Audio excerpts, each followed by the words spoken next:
What's up, guys? Bringing you guys Turner Talk number 22. This one's going to be adapting motivational strategies for the athlete.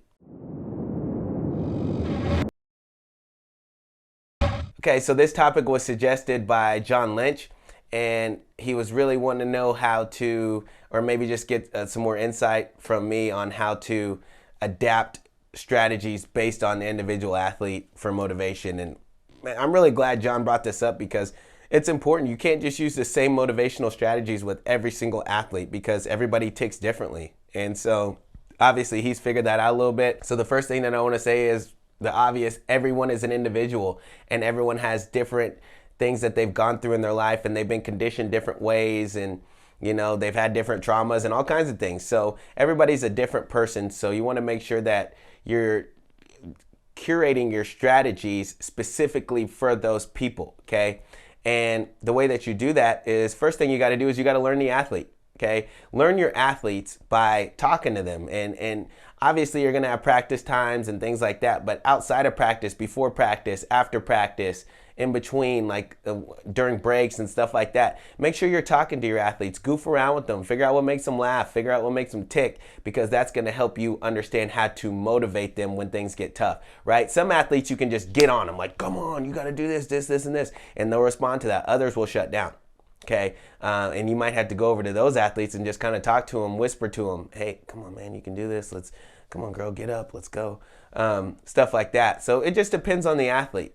And some even respond to more negative things like, right, come on, you can't do it. I bet you can't sprint this fast, da da da da da da.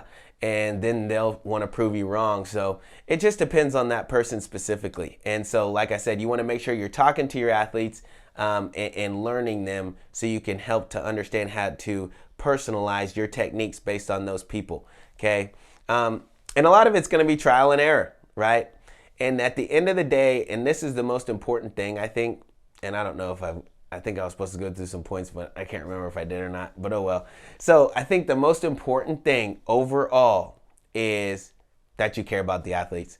Because if you care about the athletes, or you care about the people, and you really want to help them, then they'll sense that. They get that. Kids have that innate thing where they understand if you're a person that's safe and a person that wants to help them or not.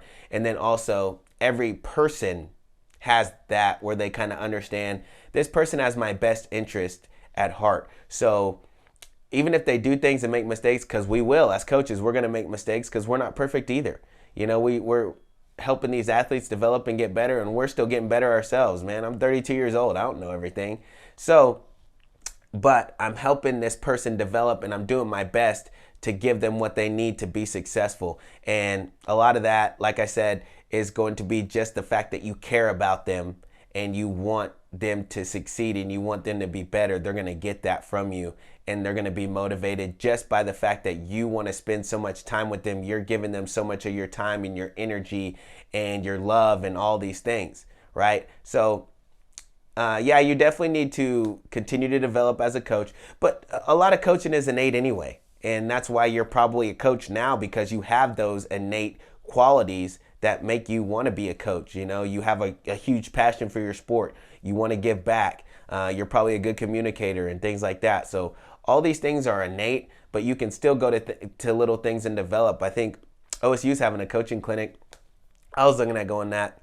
I think it's during school, so I don't think I can make it, but just looking for opportunities like that. And there's obviously free opportunities on the web and things, but just continue to develop yourself as a coach. So at the end of the day, the best way to kind of tailor your motivational strategies for your athletes is to learn your athletes by just spending time with them and having relationships with them. And then also to make sure that they know how much you care about them. And that's going to be just by showing them, talking to them, caring about them, and being patient with them, right? They're developing young people, and you got to remember when you were that age and the things that you were doing. And I think a lot of us as coaches do, because that's why we coach, man. We had a coach that impacted us and helped us to develop, so we want to continue to do that for others. So yeah, you guys got it, man. Don't put so much into it, and don't think that it's as big of as grandiose of a deal. You have the tools. Turner Talk number 22, adapting motivational strategies for individual athletes. Appreciate John for suggesting this topic. Make sure you like, subscribe, comment. Give me some more stuff to talk about. Big shout out to M-Stamp Media for helping us produce these. Thanks.